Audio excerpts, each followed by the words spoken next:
দুপুরে প্রধান উপদেষ্টার বাসভবন যমুনায় প্রধান উপদেষ্টা ডক্টর মোহাম্মদ ইউনূসের সাথে সৌজন্য সাক্ষাৎ করেন বাংলাদেশে নিযুক্ত জাপানের রাষ্ট্রদূত ইওয়ামা কিমিনোরি। এ সময় দুই দেশের স্বার্থ সংশ্লিষ্ট বিভিন্ন বিষয় নিয়ে আলোচনা করেন তারা। অন্তর্বর্তীকালীন সরকারের দায়িত্ব পাওয়ায় ডক্টর মোহাম্মদ ইউনূসকে অভিনন্দন জানান জাপানের রাষ্ট্রদূত। পরে ডক্টর মোহাম্মদ ইউনূসের সাথে সৌজন্য সাক্ষাৎ করেন বাংলাদেশে নিযুক্ত যুক্তরাজ্যের high commissioner Sarah Catherine Cook. এ সময় বাংলাদেশ পুনর্গঠনে ব্রিটিশ সরকারের পক্ষ থেকে সব ধরনের সহায়তার আশ্বাস দেন তিনি।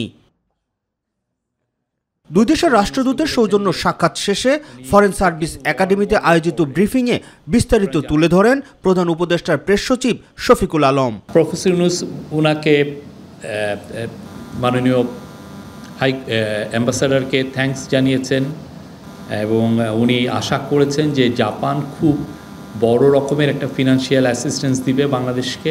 সারাকুকু তার রিইটারেট করেন যে তারা they stand ready to support Bangladesh. তিনি জানান বাংলাদেশে প্রতিটি গুমের বিচার করবে এই সরকার। প্রফেসর ইউনূস কিছুদিন আগে এই বিষয়ে বলেওছেন যে ওনার গভর্নমেন্ট ফ্যাক্ট ফাইন্ডিং মিশনকে পুরোপুরি সাপোর্ট দিতে প্রস্তুত, যাতে ওরা একটা ক্রেডিবল এবং ইমপার্শিয়াল একটা ইনভেস্টিগেশন করতে পারে।